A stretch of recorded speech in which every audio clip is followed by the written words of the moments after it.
അപ്പോൾ സ്വാദിഷ്ടമായ കാളൻ റെഡിയായി. എല്ലാവരും ഇന്ന് ഞാൻ ഉണ്ടാക്കാൻ പോകുന്നത് സദ്യയിൽ പ്രധാനമായിട്ടുള്ള കാളനാണേ. കാളനില്ലാത്ത ഓണസദ്യ കംപ്ലീറ്റ് ആവത്തേയില്ല. അപ്പോൾ അതുണ്ടാക്കാനാണെങ്കിൽ വളരെ എളുപ്പമാണ്. അതിനു വേണ്ടി ഞാനൊരു ഏത്തക്കായും ചേന എടുത്തിട്ടുണ്ട്. ചേന യൂഷ്വലി ചൊറിയല്ലോ, അപ്പോൾ ചിലർക്ക് തൊണ്ടയ്ക്ക് ഇറിറ്റേഷൻ ഉണ്ടാക്കും. അതുകൊണ്ട് ചേന മുറിച്ചിട്ടിട്ട് അത് ഇച്ചിരി മഞ്ഞപ്പൊടി ഇട്ട വെള്ളത്തിൽ 10 മിനിറ്റ് ഇട്ട് വെച്ചിട്ട് പിന്നെ നല്ല വെള്ളത്തിൽ കഴുകി എടുത്തിട്ട് വെച്ചാൽ ചൊറിച്ചിലിനുണ്ടാകുന്ന ബുദ്ധിമുട്ടൊക്കെ മാറിക്കിട്ടും. ചേന അപ്പോൾ 10 മിനിറ്റ് വെള്ളത്തിൽ കിടക്കട്ടെ. ആ സമയം കൊണ്ട് നമുക്ക് കായ അരിയാം. ഒരു കായ എടുത്തിട്ടുള്ള ഈ കായ ആണെങ്കിലും തൊലി കളഞ്ഞിട്ട് അത് ക്യൂബ്സ് ആയിട്ടാണ് അരിഞ്ഞെടുക്കുന്നത്. എന്നിട്ട് അരിഞ്ഞ് കഴുകി ഇത് നെകല വെള്ളത്തിൽ ഇത് വേവിച്ചെടുക്കണം, നല്ലതായിട്ട് വേവിച്ചെടുക്കണം. ചേന മഞ്ഞൾ വെള്ളത്തിൽ കിടക്കാൻ തുടങ്ങിയിട്ട് 10 മിനിറ്റ് ആയിരുന്നു. അത് നന്നായിട്ട് വാഷ് ചെയ്തെടുത്തു. അതും നമുക്ക് വേവിച്ചെടുക്കാം. രണ്ടും ഞാൻ സെപ്പറേറ്റാണ് വേവിക്കുന്നത്. അതും വേവിച്ചെടുക്കുക. അതിന് ചേനയ്ക്ക് ഇച്ചിരി കൂടുതൽ വെള്ളം ഒഴിക്കണം. ചേനയും കായും വേവുന്ന സമയം കൊണ്ടേ നമുക്കതിന് വേണ്ടി കാളന് വേണ്ടി അരപ്പ് റെഡിയാക്കി എടുക്കാം. അതിനുവേണ്ടി 1 കപ്പ് തേങ്ങ എടുത്തിട്ടുണ്ട്. അത് ഞാൻ മിക്സിയുടെ ജാറിലേക്ക് മാറ്റി തേങ്ങയുടെ കൂടെ 2 പച്ചമുളകും 1/2 ടീസ്പൂൺ ജീരകവും ഇട്ട് നല്ലതായിട്ട് അരച്ചുകൊണ്ട് വരാമേ. നല്ല അരച്ച് സ്മൂത്ത് ആക്കി എടുക്കാം. കണ്ടോ, അപ്പം തേങ്ങ പച്ചമുളകും ജീരകവും ചേർന്ന് നല്ല മഷി പോലെ അരച്ചിട്ടുണ്ട്, അരിഞ്ഞു കൊണ്ടുവന്നിട്ടുണ്ട്. ഇനി ഇതിലേക്ക് നമ്മൾ കാളന് വേണ്ടി 1 കപ്പ് തൈര് ഉപയോഗിക്കും, പുളിയുള്ള തൈര്, പ്ലെയിൻ യോഗട്ട്. അപ്പോൾ അത് ഞാൻ ഈ മിക്സിയില്ലാത്തോട് തന്നെ അരപ്പില്ലാത്തോട് തന്നെ ഒഴിക്കുകയാണ്. നിങ്ങൾക്ക് വേണേൽ വേറെ പാത്രം എടുത്ത് അതിലോട്ട് മിക്സ് ചെയ്യാം. ഞാനിപ്പോൾ ഇതിങ്ങനെ ചെയ്തതേ ഉള്ളൂ. അപ്പോൾ നന്നായിട്ട് മിക്സ് ചെയ്യാം.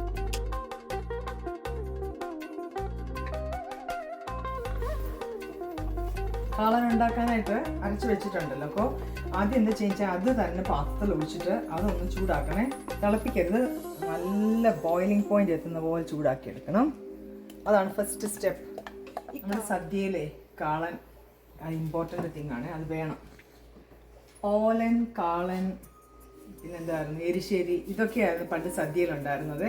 പിന്നെ അവിയലും സാമ്പാറും ഒക്കെ തമിഴ്നാടിൻ്റെ കർണാടകയുടെ ഒക്കെ ഇൻഫ്ലുവൻസ് കൊണ്ട് വന്നുപെട്ടവരാ. അപ്പോൾ ഇത് നന്നായിട്ട് ചൂടാക്കാം. ഇതിൻ്റെ ഐതിഹ്യം എന്താണെന്നറിയോ? കാളൻ എങ്ങനെയാണ് നമ്മുടെ ഓണസദ്യയിൽ ഇടം പിടിച്ചെന്നറിയോ? അപ്പോൾ നമ്മളൊക്കെ പറയത്തില്ലേ ഓണം, ശരിക്കും ഓണം നമ്മുടെ ഹാർവസ്റ്റ് ഫെസ്റ്റിവലാണ്, എല്ലാവർക്കും അറിയാം. പക്ഷെ നമ്മൾ പറയും മഹാബലി വരുന്നതാരുണ്ടാവുന്നൊക്കെ പറയും. എന്ന് വെച്ചൊക്കെ ഇത് ഐതിഹ്യമാണ്. മഹാബലി ബ്രാഹ്മൺ ബോയ്ക്ക് ഒരു ഫേവർ ചെയ്തു കൊടുത്തു. അവന് ഇഷ്ടമുള്ളത് സാധനം ചോദിച്ചോളം പറഞ്ഞേ.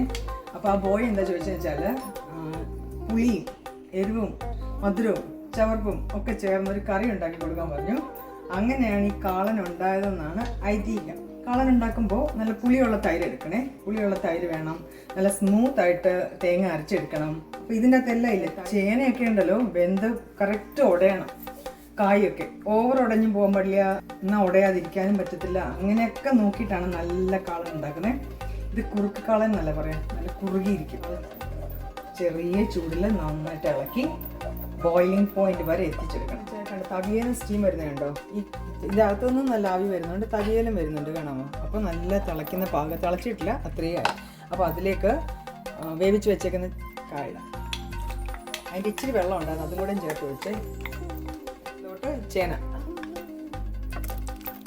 ഇതിട്ടിട്ട് നല്ലതായിട്ട് ഇളക്കി മിക്സ് ചെയ്യാം. ഇതൊരു 3-4 മിനിറ്റ് ഇങ്ങനെ അതിലിട്ട് ഇളക്കുമേ. അപ്പം അതിൽ കിടന്ന് നന്നായിട്ട് വെന്ത് ഓൾറെഡി അരപ്പിൻ്റെ ഒക്കെ കൂടെ കിടന്ന് നല്ലതായിട്ട് കുറുകും. കായ്ക്കല്ലേ, അപ്പോൾ അതിനും കുറുകട്ടെ. ഇതിൻ്റെ അകത്ത് സോൾട്ട് ആഡ് ചെയ്തിട്ടില്ലായിരുന്നു, കുറച്ച് ഉപ്പിടുവാണ്. അപ്പോൾ ഒരു 3 മിനിറ്റ് ഞാനിതിങ്ങനെ മിക്സ് ചെയ്തു. കഴിഞ്ഞ് ഇതങ്ങോട്ട് മാറ്റി വെച്ചിട്ട് ഇതിൻ്റെ പുറത്ത് കടുക് തളിച്ച് വയ്ക്കാമേ. അപ്പോൾ ഒരു പാത്രം ചൂടായപ്പോൾ അതിലേക്ക് വെളിച്ചെണ്ണയാണ് ചൂടായപ്പോൾ അതിലോട്ട് 1/2 ടീസ്പൂൺ കടുക് പൊട്ടുമ്പോൾ അതിലേക്ക് കരിയാപ്പില, ഇത് ഉണക്കി വെച്ചേക്കുന്നതാണ് ഞാൻ ഈ കറി ലീവ്സ് എപ്പോഴും എടുക്കാൻ സൗകര്യത്തിന്. എന്നിട്ട് അതിലേക്ക് ഒരു 2-3 ചുമന്ന മുളക് മുറിച്ച് ഇനി ഇത് കറിയുടെ പുറത്തേക്ക് വയ്ക്കാൻ പോകണേ. നമ്മുടെ കാളൻ റെഡിയായി. ഇച്ചിരി ഇതിലോട്ട് ഒഴിച്ചു അങ്ങനെ കൂടി എടുക്കണം. അങ്ങനെ ടേസ്റ്റി ആയിട്ടുള്ള കാളൻ റെഡിയായി. എളുപ്പമല്ല ചെയ്യാൻ. കായും ചേനയും സെപ്പറേറ്റ് വേവിക്കണം. വേവിച്ചിട്ട് അത് തൈരും തേങ്ങയും കൂടെ അരച്ച് ജീരകവും പച്ചമുളകും കൂടെ അരയ്ക്കണം. അരച്ച് അത് പച്ചമണം മാറുന്നവരെ ഒന്ന് വഴറ്റണം അടുപ്പിൽ. എന്നിട്ട് അതിലേക്ക് വെന്ത ചേനയും കായും ഇട്ട് 2-3 മിനിറ്റ് അങ്ങനെ ഇളക്കി കടുക് താളിച്ചൊഴിച്ച് കഴിഞ്ഞാൽ സൂപ്പർ ടേസ്റ്റിൻ്റെ കാളൻ റെഡിയായി കഴിഞ്ഞു. ഇതിന് ഇരുന്ന് കുറച്ചും കൂടെ കുറുകും കേട്ടോ. ഇത് കുറുകി വരും കുറച്ചും കൂടെ, കായൊക്കെ അല്ലേ, കൊഴുപ്പുള്ളതല്ലേ. അപ്പോൾ സദ്യയിൽ ഒഴിവാക്കാൻ പറ്റാത്തൊരു വിഭവമാണ് ഈ കാളൻ എന്ന് പറയുന്നത്. എല്ലാവരും ട്രൈ ചെയ്ത് നോക്കണം. ഞാൻ ടേസ്റ്റ് ചെയ്ത് നോക്കട്ടെ എങ്ങനെയുണ്ടെന്ന്. ചൂടാറി കുറുകണം, പക്ഷെ ഞാനിപ്പോൾ ടേസ്റ്റ് ചെയ്ത് നോക്കാം എങ്ങനെയുണ്ടെന്ന്. കഴിക്കാൻ ഞാൻ ചെയ്ത് നോക്കാം.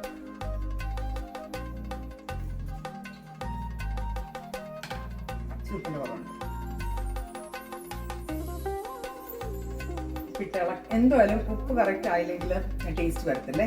കറക്റ്റ് ടേസ്റ്റ് വരണമെങ്കിൽ കറക്റ്റ് ഉപ്പും പുളിയും തേങ്ങയുടെ ടേസ്റ്റും എല്ലാ കൊഴുപ്പും എല്ലാം ചേർന്ന് വരണം. അതുകൊണ്ടാണ് അന്ന് ആ ബോയ് ചോദിച്ചത്, ബ്രാഹ്മൺ ബോയ്, ഇതെല്ലാം ചേർന്ന കറി വേണമെന്ന്. ഒന്നും കൂടെ ടേസ്റ്റ് നോക്കട്ടെ. സെക്കൻഡ് ടൈം നല്ല സൂപ്പറാണ്. 1ാം ക്ലാസ്സാണ് ഇത്.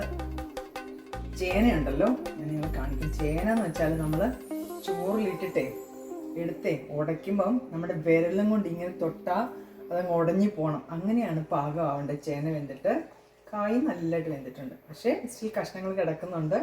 തൊട്ട് ഇലയിലിട്ട് ഇളക്കി നമ്മൾ വയ്ക്കുമ്പോൾ ഉടഞ്ഞു പോകുന്ന പാകത്തിനാണ്. അത്രയ്ക്ക് സോഫ്റ്റായിട്ട് വെന്തിരിക്കുക. അപ്പോൾ എല്ലാവരും ട്രൈ ചെയ്ത് നോക്കുക. അപ്പോൾ സ്വാദിഷ്ടമായ കാളൻ റെഡിയായി.